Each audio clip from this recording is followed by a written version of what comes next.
my role today and the role that I see innovators having is not only to innovate processes and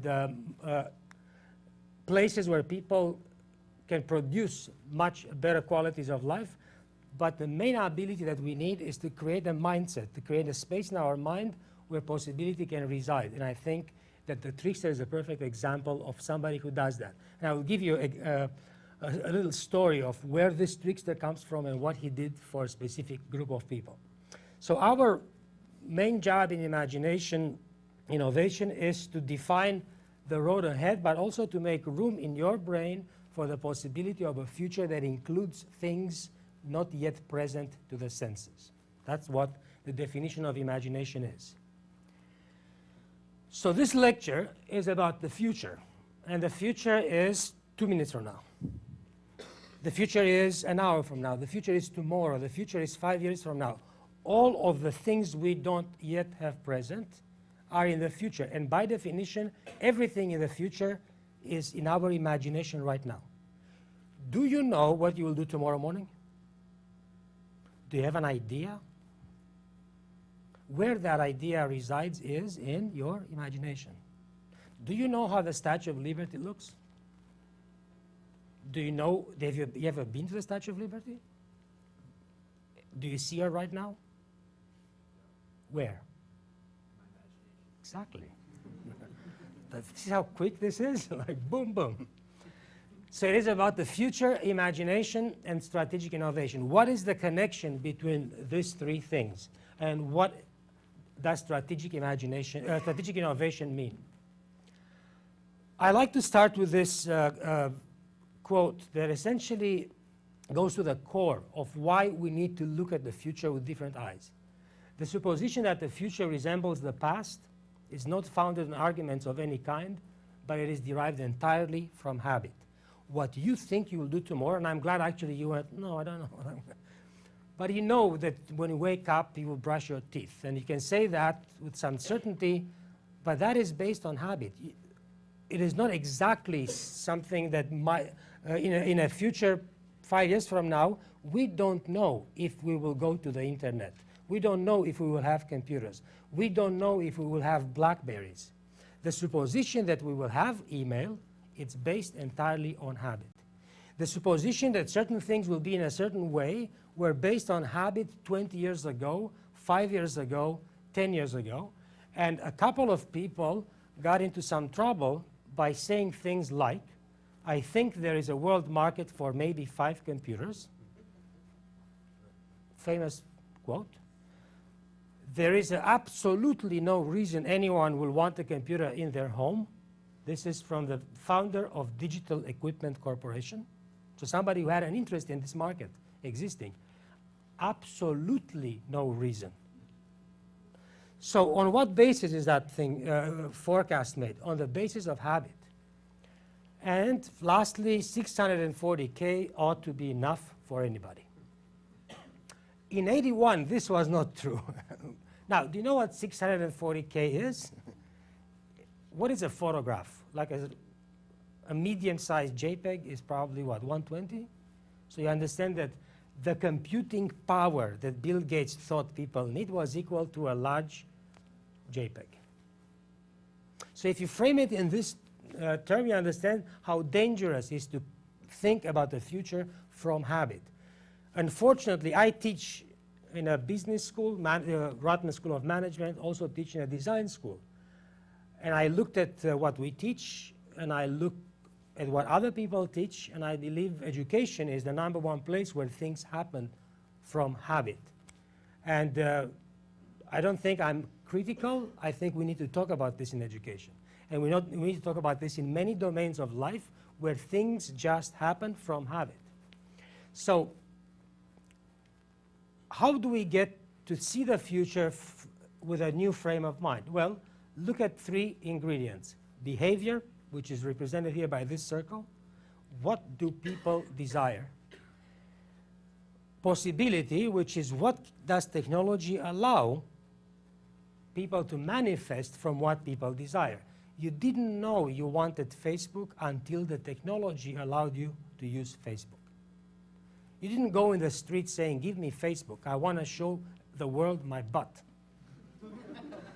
Or give me YouTube. No. In the moment in which the technology was available, then you allowed yourself to reveal that you wanted the world to know that you exist. And finally, organizational capability. So behavior, possibility, capability. Behavior is, I want to go to the moon in 1961, Kennedy. Capability took 9 years. Possibility was fabricated over 9 years, and capability was in 1969. This is the story of pure desire. So we want, we can, we will. When these things converge, you have a moment of strategic innovation, which means it is strategic because it encompasses many, many things. A strategic innovation that everybody's familiar with will be iTunes. The revolution over the last couple of years is not about the iPod. It's about the I in a pod. It's not about MP3 players. It's about iPod. I am willing to put everything I own as memories onto a device, and I want to carry this device with me, and I want you to know who I am. And that device will reveal who I am to everybody, effectively allowing me to get better service, to get customized products, to be somebody, not just anybody. That's what an iPod is. Napster was not about stealing music. Napster was about you giving up your computers to music. So that changes the framework of when you think about the future, if you understand what is the motivation in people. And the motivation in people, in my view, is this. That's my prediction about the future. The future will only be what we want to reveal next about ourselves. Everything over the last 5 years was nothing more and nothing less than what people wanted to reveal about themselves. These technologies could have not, they can develop. But if technology develops and nobody uses it, no, what do we do here? The important thing is once you want to reveal stuff about yourself, then technology allows you and empowers you to do it. So who are we? Who is the person that wants to reveal, and why do we want to reveal? And I think the core of innovation as an outcome starts with understanding who people and what people are. What do we want? Where do we want to go?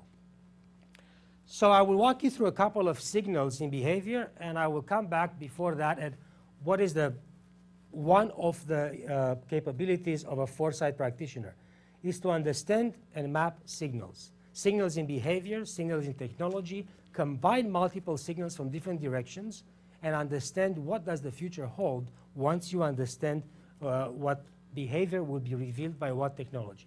So here is the example of the trickster. Long time ago, in a land far, far away, 3 boats land on an island. On this island, people have never seen boats because all they had was small fishing boats. They're the Taino people, and the Taino people looked like this. You can see them, they were naked. They had no clothes. They had very small rudimentary fishing boats. And they see Christopher Columbus, which is here, and his landing party, 2 people dressed in armor with swords, implements these people have never seen in their life. They have never seen it, therefore it was no room in their imagination for the possibility of a sword. You have room in your imagination for the Statue of Liberty because you know it exists, you saw it. So now how do I, the trickster, convince these people where Christopher Columbus comes from? They ask Christopher Columbus, where do you come from? Well, I come from that boat. Actually, the question was, how did you get here? I got here on that boat. What boat? They look on the horizon, they can't see anything. The boat is in front of their eyes, but they can't see it. Why? Cognition depends on memory. Cognition means I know this thing is a boat. So you can watch things, you can look at things right in front of your eyes, and Goethe said the hardest thing to see is what's right in front of your eyes. It's normal not to understand what you're looking at if you have no frame of reference. So the trickster told the Taino people, close your eyes and I'll describe them to you. I'll make room in your imagination for a boat. Now, how do I make room? Well, I'll take you from what you know to what that thing is. So I will say, imagine your boat. And now imagine your boat holding 20 people. Now imagine your boat, exact boat, now holding 100 people. Well, that's what you're looking at. Oh, that's the boat. So, of course, the process probably is much more complicated, but what tricksters are, they are mediums into possibility. So the stories I will tell you, a few more stories this afternoon, try to see them from the eyes of the trickster, from the eyes of somebody whose role is to enlarge, expand other people's imagination and mind for new possibility. So here is a signal that probably you did not pick up. Because if you don't look for signals, you just ignore. No, this was in the news, but if you don't read it into its implications, it's just a headline on the news. March 21st, Paul McCartney. You know him, right? Signs with Starbucks. Now, Starbucks record label. So Starbucks, what does Starbucks do? Coffee. Now think, connect. Starbucks has locations where? Everywhere. Is Starbucks one of the most amazing distribution networks you can have if you are Paul McCartney? Sure. But think of something else that has happened before March. What was introduced last January in San Francisco? What was it? A new way of life, the iPhone. The iPhone, not a product, a new way of life, a new way of interacting with mobile space. So you know that probably you have an iPhone, right? When you go to Starbucks, you know what happens. An icon with Starbucks shows up on your iPhone in certain Starbucks.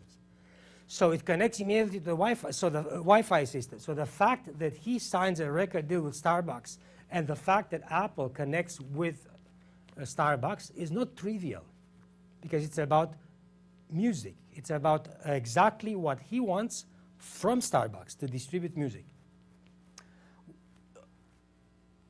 Affordances. He signs a deal because he can. What does it mean to me is the first question I ask. Me as an organization, me as an individual, is it good for our organization? These are questions that need to be asked even if you don't work in music, if you work in publishing, if you work in any domain that actually is connected with a distribution of desire, because music is a desire, because it's not food, or maybe it's the ultimate food. So this is where we get into another domain that I'll explore in this lecture. Lily Allen, how many of you listen to her? So, like half listen, half not? Like, which one? The one that... Still is the one that... Okay. But the significant thing, you know what's significant about Lily Allen, right? That record, which became the top 10 album of 2006, was never produced by a company. It was produced by her on MySpace.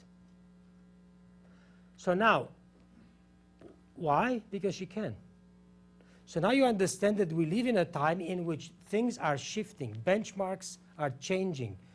The distribution network for music, the production of stuff, is now in the power of creators, which are users as well. So now we are dealing with something that we never dealt before. The empowerment of users to become creators, critics, distributors, manufacturers of the product of culture. So signals have meaning, and they are questions. So the issue is, what questions do you ask? What do you see when you look at an iPod? What do you see when you, what do you ask when you look at an iTouch or an iPhone? Well, some people say, all right, calculator, they see this. They ask questions about this. I don't look at this. A strategic practitioner with foresight will look at a black space. We'll try to understand what will be here next, and try to understand how this is not an MP3 player, how this is not just a nice, fancy design. This is a culture. This is a product that will redefine not only how we interact with the mobile world, but what we expect from everything else, including the taste of coffee. So we have 800 applications right now. If you go to applications for this phone or for the iTouch, web-based applications. So the idea is that any part, and this is also from Goethe, is a manifestation of the whole and not just a component of it. So Christopher Columbus, if you ask the right questions, as a Taino trickster, you would have dealt with these three people in a way that would have drastically changed history. So I don't know if you know the story of Columbus. The bottom line was, if you kill Columbus, it's unlikely somebody else will follow him, because the Spanish Empire was bankrupt. They had no more money. Columbus took a long time to convince the Queen to get the money for this trip. So if you start asking where does he come from, you analyze it on a horizon by horizon terms. And you say, okay, I can see this at the horizon, 3 boats with some people in it. But what's beyond the horizon? Well, if I logically ask what's beyond the horizon, I understand these people come from someplace. And where they come from, there are more boats, more people, more symbols, and bigger symbols. And then if I ask the right question, I understand, yes, I can see that they come from a place that has many, many, many, many places like that. So effectively, this will be an unfolding signal map from Napster to iTunes. This is not about Christopher Columbus. This is about understanding how to ask questions. So in effect, when you see this, you can strategically plan for this, because this is what is coming.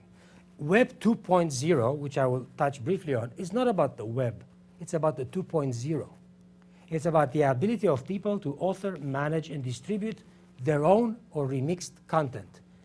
It's about freedom. It's about manifest freedom.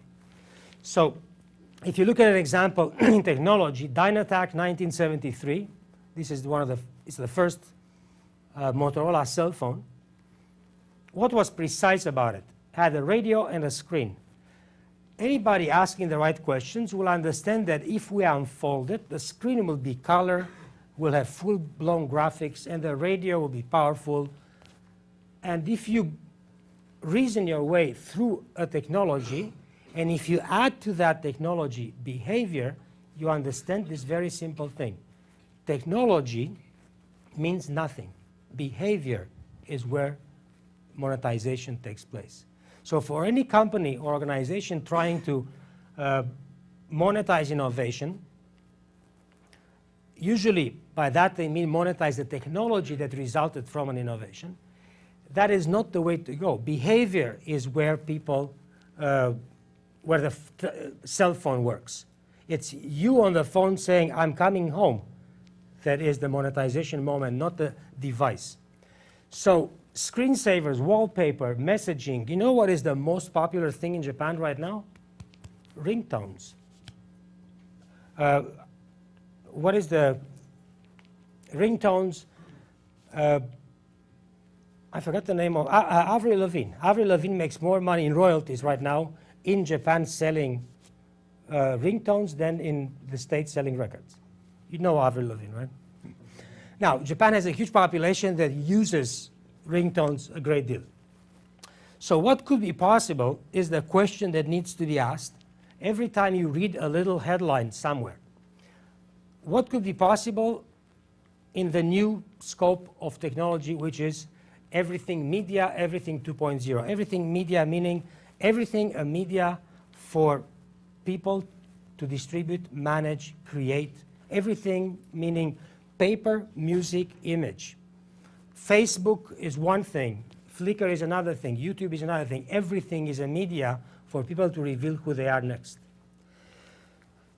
So how do we know how to answer this question or have an informed number of choices? Because I think in the end, this is what this is all about. I don't think this is a problem. This is a dilemma. Dilemmas have choices, and choices are multiple. So needs, wants, and desire, and the redefinition of expectations. This is what everything 2.0 means to me.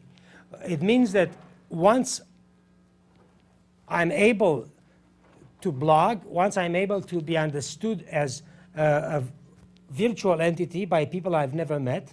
And actually, once I'm able to communicate with people I met once every single day and strengthen a relationship that in the past would have been a passing relationship, now people have. How many of you are on Facebook? How many friends do you have? 400.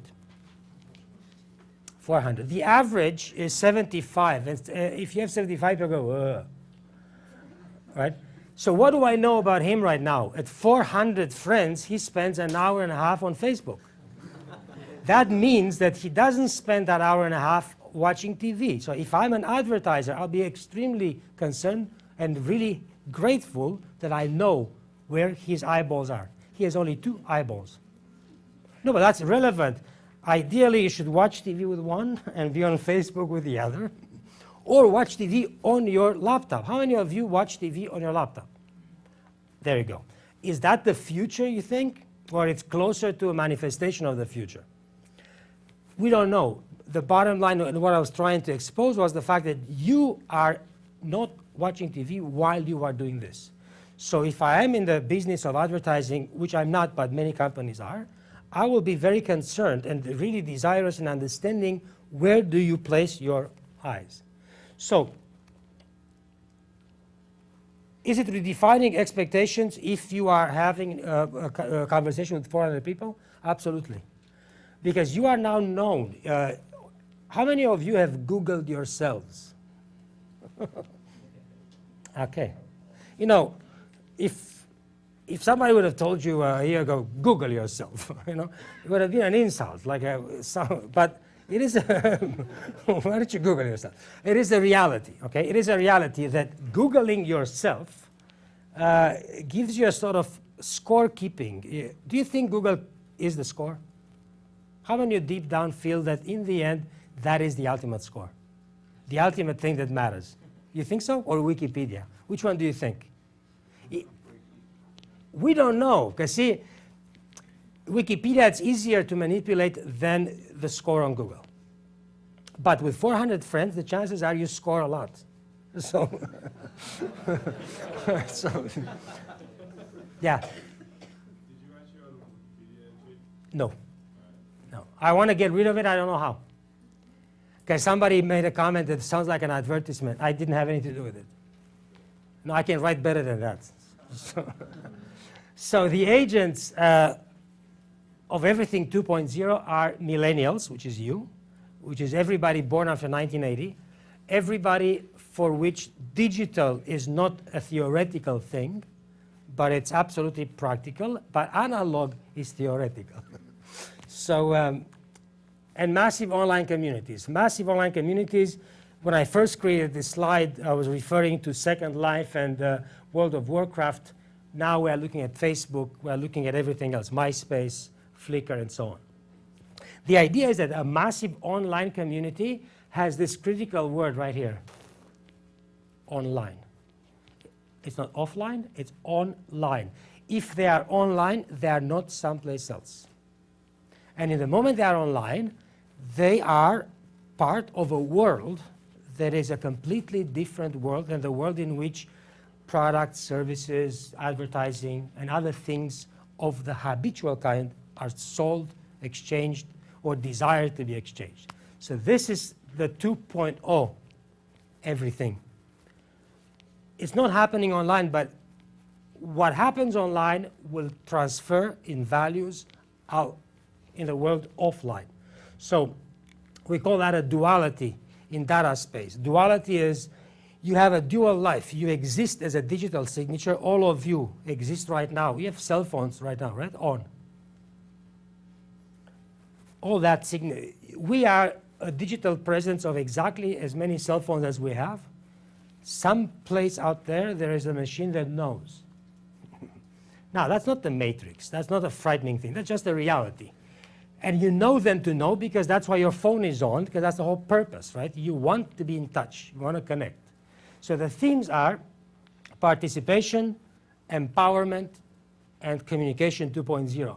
And this means redefining communication in a time in which now objects can communicate to one another. I was meeting a few of you earlier, and my phone went beep, beep. Now, my phone wanted to tell me you got a message. So how does my phone know you got a message? Some other machine communicates with my machine, and it says, tell this guy he got a message. So now we are looking at communication in a different way, because human beings would have not interrupted the meeting I had with students, because there is a, social norms and habits and ways in which we conduct ourselves. The machines and devices we deal with don't yet know what being polite is all about. They don't understand that, and I think the next level of technology will have context awareness, and will understand that when your phone and your phone and your phone and the presence of my phone, since none of our numbers match, we are not friends. Therefore, turn off. We have business to do. So if you combine your lists on your phones with your 400 Facebook friends, then you start understanding how complex 2.0 is in terms of communication, how valuable also. So this is the context that we are discussing here. Xbox. How many of you have Xbox? How many of you know that's not a Windows machine? It's a completely new thing, which is stunning. Okay, it's stunning. It's stunning in showing the willingness of a company like Microsoft to go with an unproven, completely new technology into a completely new domain, which is video games. But we call them games, like it's a trivial thing, game, like it's not a serious thing. But you know what the biggest product introduction of all time was? Halo. You know what Halo is about? Halo is about Master Chief. All right?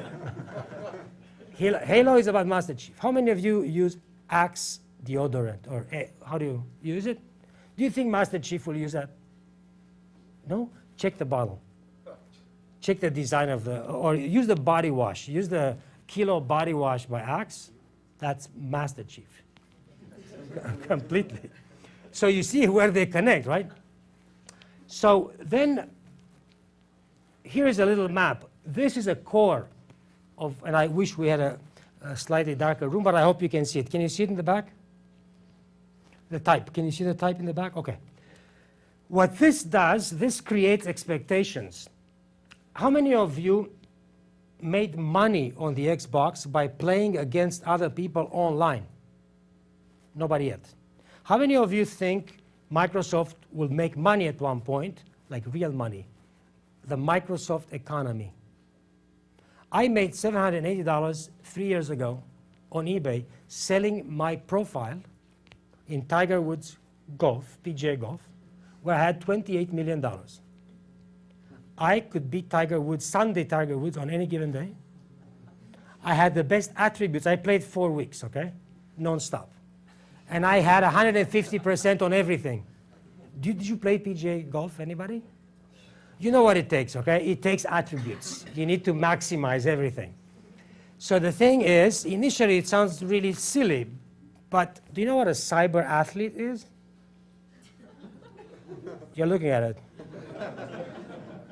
I mean, you think eye-hand coordination? Now, there is a cyber athlete. I want you to Google this term in the next couple of days, cyber athletes, and you'll see how much money they make. It's a huge, huge thing. So these are not trivial things. This is life. Google, YouTube, MySpace. How old is YouTube? When do you remember hearing first of YouTube? 2006. It sold immediately after for 1.6 billion. Did not ever make money at that point. Had no asset value. Like, what was the value? An old logo? Like an old looking logo. And a technology that what? Like, who can, and now, obviously today it's a different game. How many of you go on YouTube every day? Oh, because you go on Facebook. That's why you don't have time. All right, but what happens is that then you start awareness of certain things, start to create expectations of other things, and desires which are yet unnamed. And then as we grow, these desires start to have names. When they create other desires are yet unnamed, which usually manifest themselves as, wow, I never knew I needed this. The web, I didn't grow up with the web. I didn't go to school with the internet. I didn't know I needed the internet until I saw the internet. So peer-to-peer television moved quickly into 300 companies offering TV on your desktop, and extremely good quality. So now everything is moving. Now we're talking about sustainability in this context. So we have to be aware, what do we really mean by climate change and ways of addressing when you have this culture to deal with. And then this grows into this entire thing, which is crowd mining, and crowdsourcing. And crowdsourcing was a theory a year ago, but now the crowd is on Facebook. And you can source the movies they look and they search for. And you can understand where the culture is of the moment if you just take a look at YouTube, which is what I'm saying you should do. Half an hour of that Facebook time dedicated to. Now, why? Because you need to connect the dots. Somebody needs to connect the dot. So how do we innovate? This is Gutenberg. Services, experiences, products, content, and business models in this and for this new context. When we had the printing press, it changed everything, but for a very small group of people. Essentially, the church was the main beneficiary of the press because the Bible was printed.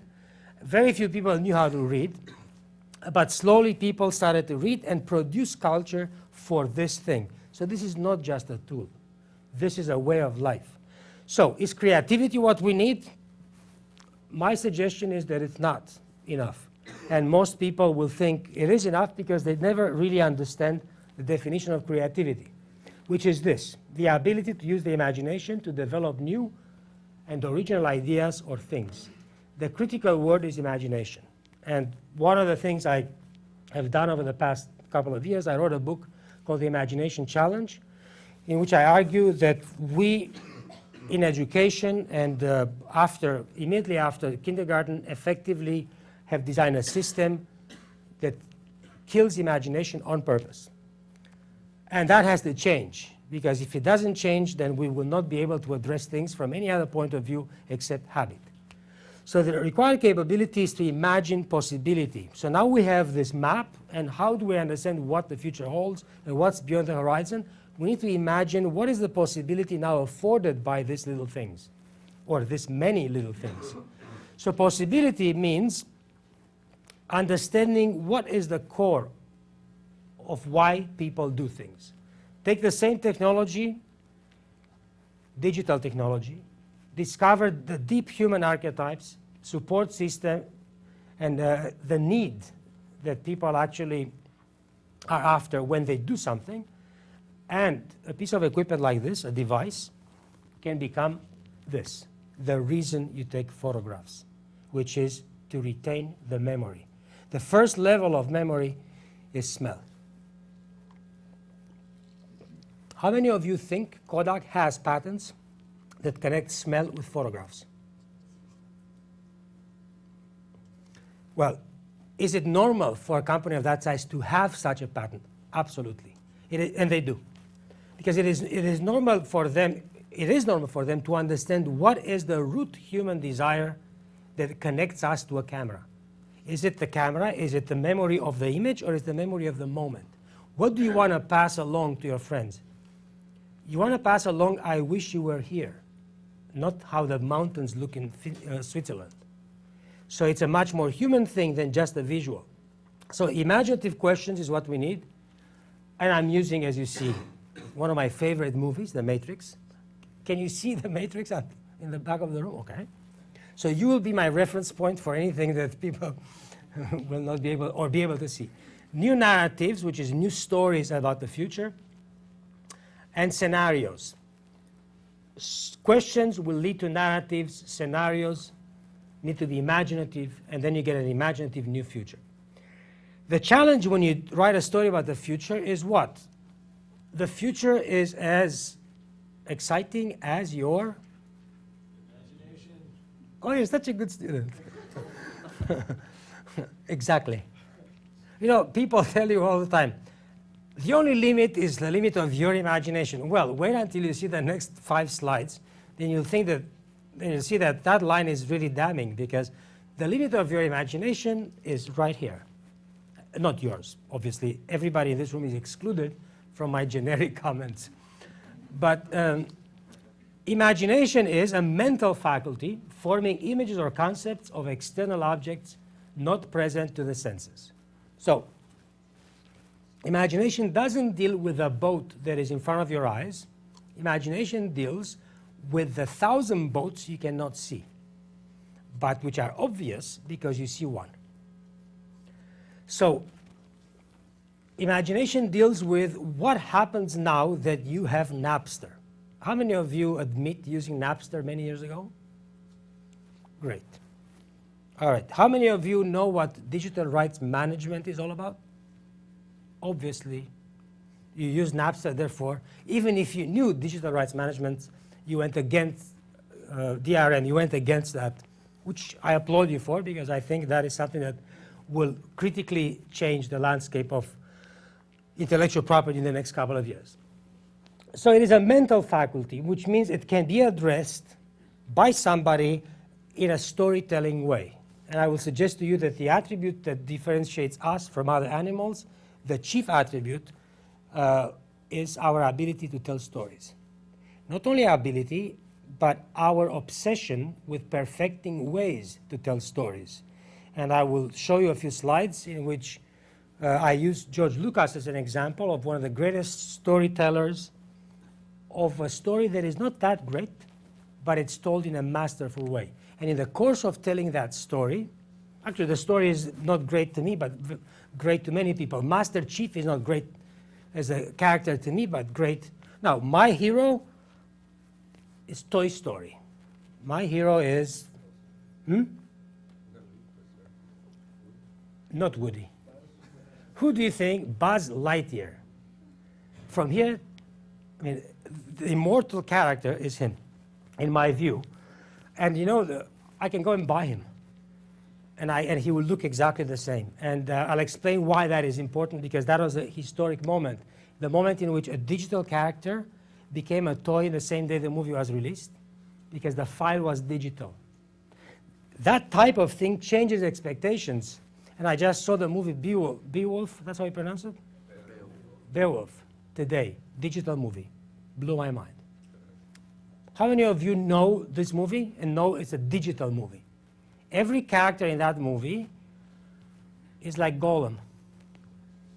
Yes.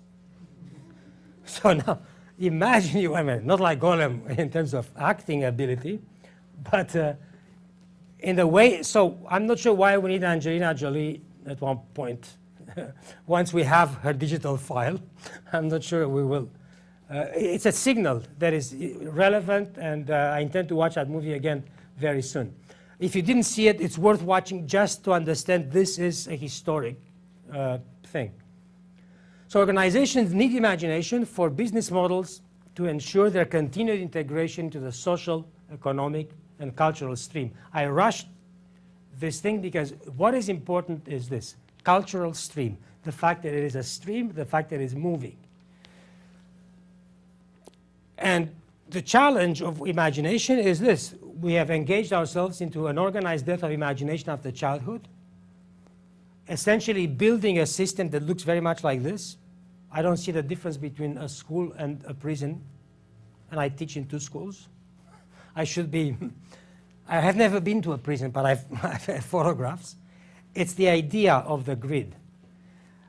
It started with work and play being defined as a dichotomy, which is when you work, you don't play. When you play, you don't work.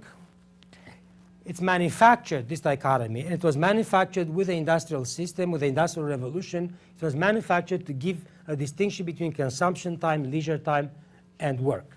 So if you look at the fact that most work deprives us from the opportunities for imagination, you'll see where the challenge is today for many companies in coming up with imaginative solutions.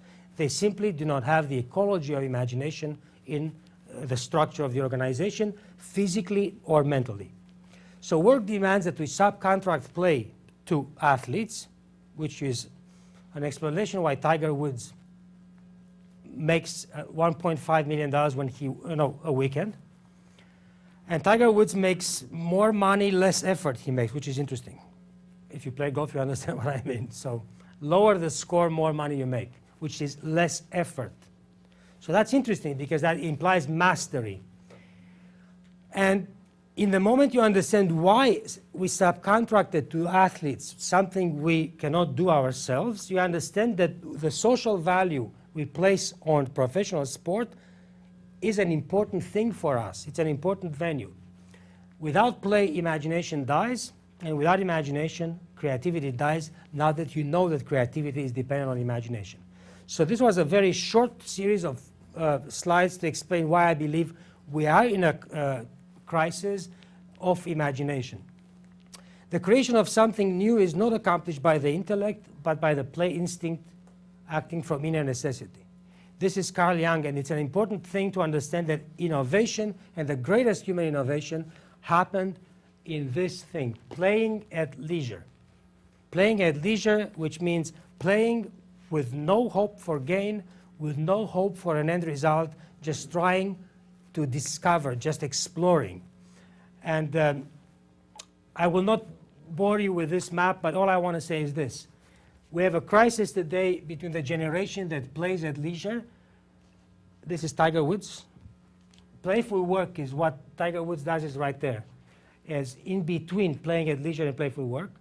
And we have an analog generation which is essentially moving towards the best they can hope is playful work, work that is around here, in which what they want to do they get paid for. Acting and directing is at the top, so you understand the type of acting and directing are playful work. Playing at leisure is when you play golf, you fish, and so on. But the idea is that the gap right now between the analog and the digital generations or cultures is exactly this one. The expectations of your group should be to play at leisure and make money at it, and the expectations of this group is to migrate here. They do not speak the same language. Now, why is that important? Because of this guy. This guy is Michael Faraday. You know Michael Faraday, right? What was his profession? Huh?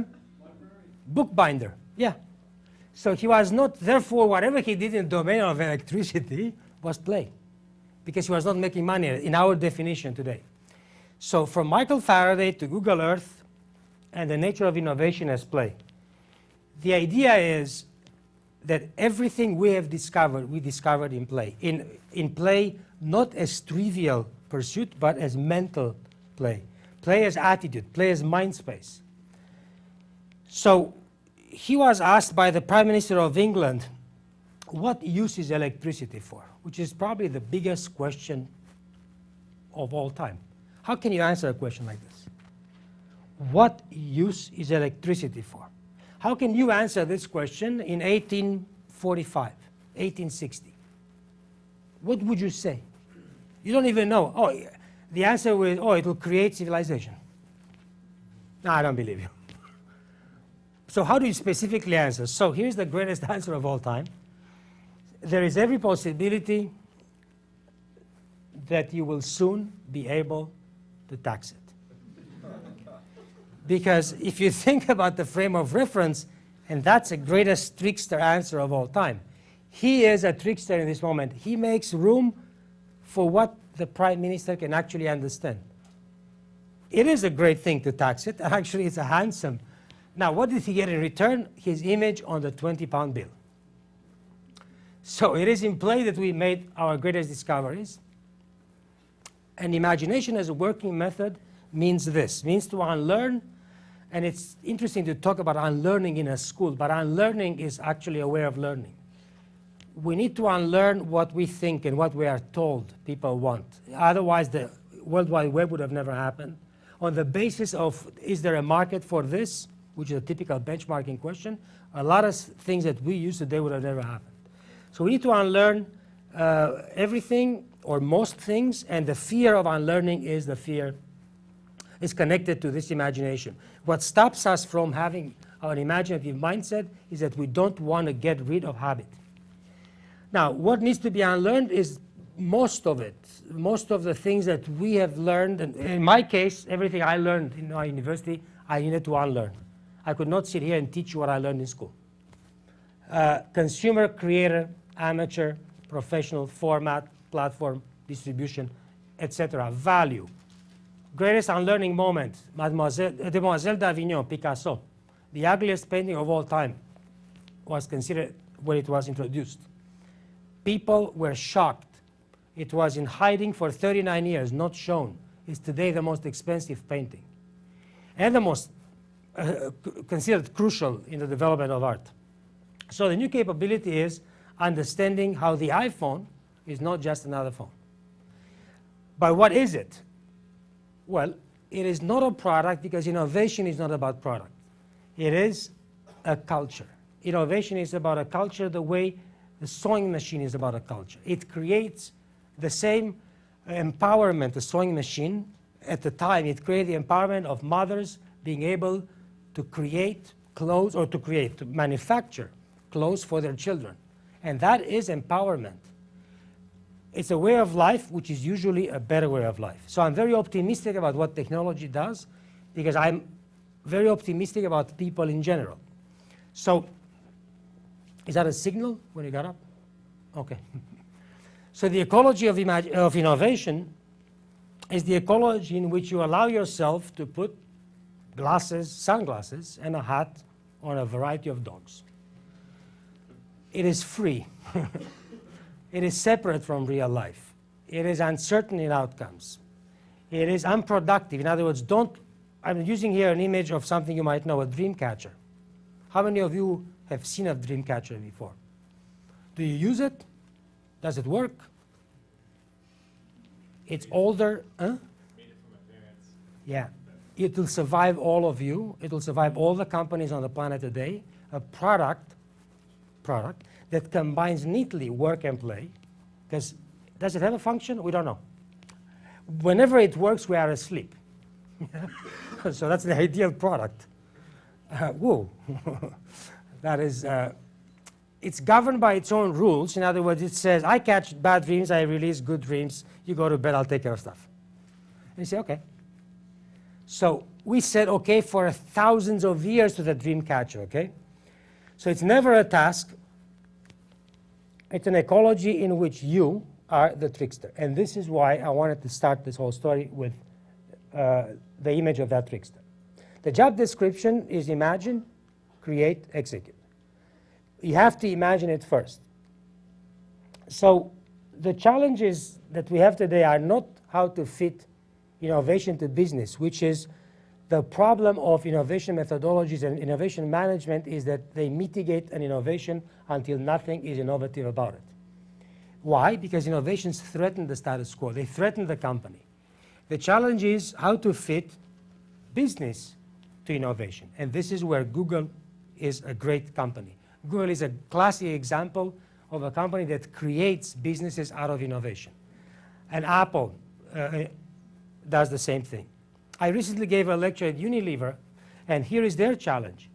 How to fit Unilever to 2.0, how to fit any company to 2.0. You know who understood the signals a few years ago? IBM. IBM is effectively a new company today because they reshaped the organization for 2.0 and beyond. So what you need to do that, to create an atmosphere in which you can create business out of imagination and innovation, so fit the organization, create organizations around innovation, you need to create an innovative culture. A culture that recognizes innovation, but also understands that it is a noun. It is not a verb. It's not a process. It is an outcome. And that is critical in understanding that innovation is, an innovation. How did I get here? I was innovative. How was I innovative? Oh, I had imagination and I had freedom. So freedom, imagination, and innovativeness create innovation. You need a new mindset to create that culture, and you need a new spirit. So there are two. I'll walk you very quickly because I'm taking a bit too much of your time. And I have way more slides than I thought I would have time to go through. So I need a decision at one point if I continue for the audience or. As long as you want. Okay. Are you okay if I continue until the natural end? Okay. Okay. Innovative. So you have a spirit and a mindset. And how do we start innovating? Well, understanding this connection between desire and the outcome. Desire is at the root of want, and want is at the root of need. And that's why my first slides were about need, want, and desire. Desire provides the why. I want to put a man on the moon is not the reason that is sufficient to start the race to the moon. The desire to beat the Russian is the thing that Kennedy wanted. You are familiar with the statement, right? I want to have a man on the moon by the end of the decade, which happened in 1969. So desire, innovation. The innovative spirit, these are forces which come from different directions and they provide different things. One provides the meaning of stuff, the other one provides the means. These are the tools and these are the ideas. So you cannot create tools before knowing what they are for. And that is critical because a lot of people are afraid that technology is taking over. No, technology is not taking over. Behavior is using technology. Technology that is not used by behavior, it's a dead phone in a drawer. So a phone that is not in use is not a telephone, it's just a piece of plastic. It becomes a telephone when we say, honey, can you hear me? You know that moment. So to innovate is a verb and it works like this. So now we have a map, we understand what are the forces at the different poles. Now, does it work from the center or from desire? Well, the initial plan works from desire because you need to understand why do I want to do this? Because this is the ethos. The ethos is here. We want to beat the Russians. And actually, the exact quote is, can we beat the Russians? The memo, it's a memo from April 11, 1961. So what I illustrate here is that these two things, mindset and ideas, I'm going to go back. Mindset and ideas have to happen at the same time. You need to have a tension between them at all times. You cannot throw tools without ideas or ideas without tools. Why? Because imagine, create, execute was the mandate of the trickster. So imagine, execute, imagine, execute. If you imagine and don't execute, then it's useless. The thing doesn't exist. So a culture of innovation needs a few more things. And then we get into, once we have the other things that I illustrated, now you can have a strategic focus. Now you can add tools. And then you add incentives. A lot of companies add incentives before understanding why are we innovating. And they throw money on the table. They say, if you get 25 intellectual property disclosures, I'll give you $30,000 a year as a bonus. And call you a master innovator. Okay. So people start innovating things. All sorts of things that do not improve the bottom line of any company, but they have disclosures, and that was the deal. So that's not the thing. This is the most important thing. Then the tools, which include benchmarks, how do you measure the value of what you're innovating? Rules, it's a bit more complicated. You need values and so on. But this gives you an idea that once you have everything, then it starts to work from here, recognizing desires, so it works like that. Because what do you want, I just go to one thing, what you want to end up with is an innovation that has a root in desire. That is a phone with a camera. Did any of you think you'll have a camera on your phone 10 years ago? Did you think that 11-year-old kids today will have phones in their pockets? When you were 11 years of age, did you have your personal phone? No. Do you have phones now? Now, isn't that unbelievable? Now, do you realize that we have more to tell? Do you think, is that because we want to talk more to one another, or because we have more to say, or because we are smarter, or is the connection between behavior and affordance made by technology clear? Of course it is. So it's not an invention. And why would we accept a camera that is substandard on our phone when we know that photography can be 100 pixels or whatever? What's a 1.2 megapixels on a camera, or 2 megapixels, right? 10 on a camera? On a cell phone. What's the maximum anybody has? 2, I think. 2 megapixels. You can buy a camera now with 10 megapixels for 500 or less. But you know why we accepted that really, really shabby, fuzzy photograph? Because for 35 years, we went to silent movies.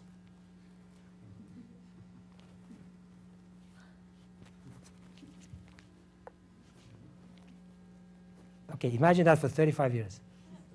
So imagine me going into a boardroom and saying, I have a great idea. I have a great business idea. I'm going to make pictures of moving pictures of people, and I'm going to create stories that nobody will understand because it'll be like that. Or I'm going to create this is 35 years, okay? Now, and what's interesting about this, it's a new technology, unproven, coming from a place where a spectacle was music, drama, acting, theater. So people had voice in this stuff. It wasn't like we went to theater, which was pantomime. No. It was a complete gamble, and it worked. So now I think, the danger was when they introduced the talking movies. That's the funniest bit. They were afraid that people will not go to talking movies. They were not afraid people won't go to silent movies. So our job in innovation, in strategic innovation, is effectively this: from people's desires to innovation outcomes. But how do we get to the core of what desire is? When do we start facing who the human beings are, truly? What is the new core competence? Well, this one, from people's desires to innovation outcomes. And what does that include? Focus, strategic focus, tactical language. How do we speak to the people that now use Facebook? Obviously, there is a gap between people that sign their letters TXX or XX or LOL. So whoever does not understand what LOL means in a text message will have a very hard time communicating with somebody that uses that every day, but not communicating in text, communicating, period. So communication 2.0 includes laugh out loud in short form. So the thing is, the disconnect between these two cultures, or that gap I was illustrating, it's bigger and bigger every day, because your culture, or the millennial culture, listens to the Beatles, but the analog culture does not listen to 50 Cent. And that's very important, because it is not just not listening to 50 Cent, it's not understanding the mindset of Kanye West and all these people. And that is fundamental at the root of culture, because ideas, value, imagination, Picasso is about that. It's about Kanye West. How many of you watched the Grammys? How many of you watched Kanye sing that song about his mother and felt that was a phenomenal moment in music because it was a completely new type? Did you like it? Did you feel it was a different tempo? Completely new hip-hop. He will redefine, that moment redefines music for a completely new generation. It's not trends anymore. Like, this is not a trend. This is life. This is culture. And this guy has the power of technology plus the power of financing to shape culture. And he has the audience.